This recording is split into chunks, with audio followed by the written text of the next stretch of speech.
Assalamualaikum warahmatullahi wabarakatuh. Nama saya Muhammad Dafadi Prayogo, absen 16 dari kelas 11 IPS 1. Di sini saya akan menjelaskan tentang penjajahan Jepang di Indonesia, mulai dari masuknya Jepang ke Indonesia. Yang kedua yaitu perpindahan kekuasaan Hindia Belanda ke pihak Jepang. Yang ketiga yaitu kebijakan-kebijakan Jepang yang dilakukan selama menjajah di Indonesia. Yang pertama, proses masuknya Jepang ke Indonesia.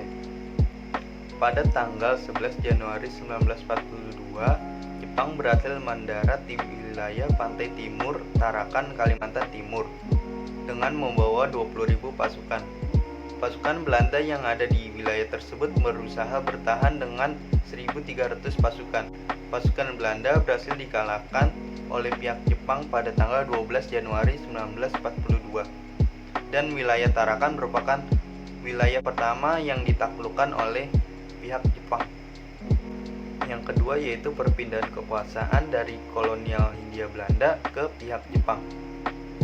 Pada tanggal 8 Maret 1942 diadakan perundingan antara pihak Jepang dan pihak Belanda yang hasilnya yaitu kapitulasi Kalijati yang menandai berakhirnya kekuasaan Hindia Belanda dan digantikan oleh pihak Jepang. Yang ketiga yaitu kebijakan-kebijakan pihak Jepang selama menjajah di Indonesia. Yang pertama yaitu Jepang melarang kegiatan politik dan kegiatan rapat. Untuk yang pertama kalinya Jepang melakukan kebijakan politik yaitu melarang semua kegiatan rapat dan kegiatan politik. Pada tanggal 20 Maret 1942, Jepang mengeluarkan peraturan yang membubarkan semua organisasi politik dan semua organisasi perkumpulan.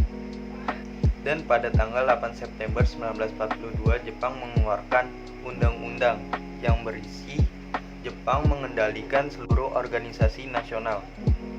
Yang kedua yaitu ada politik dumping, yaitu politik atau kebijakan yang dilakukan dengan menjual produk di luar negeri lebih murah dibanding dengan produk di dalam negeri.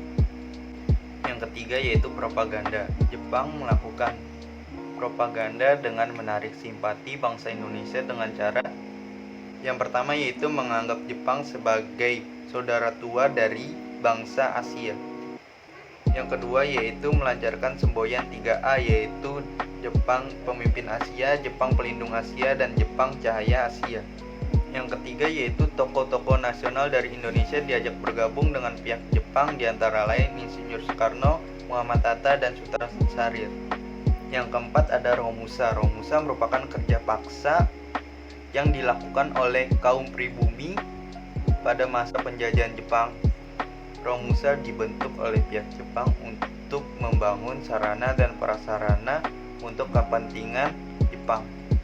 Sarana dan prasarana tersebut antara lain jembatan, lapangan terbang atau bandara, serta gua-gua untuk persembunyian pihak Jepang. Yang kelima, Jepang membentuk badan-badan kerjasama, antara lain yang pertama Putra atau Pusat Tenaga Rakyat. Putra dibentuk untuk kaum nasionalis agar menyerahkan tenaga dan pikirannya untuk mendukung Jepang. Yang kedua yaitu ada Jawa Hokokai atau Himpunan Kebaktian Jawa, yaitu organisasi yang bersifat sentral yang berisi bermacam-macam profesi seperti dokter, guru, dan lain-lain. Terima kasih. Wassalamualaikum warahmatullahi wabarakatuh.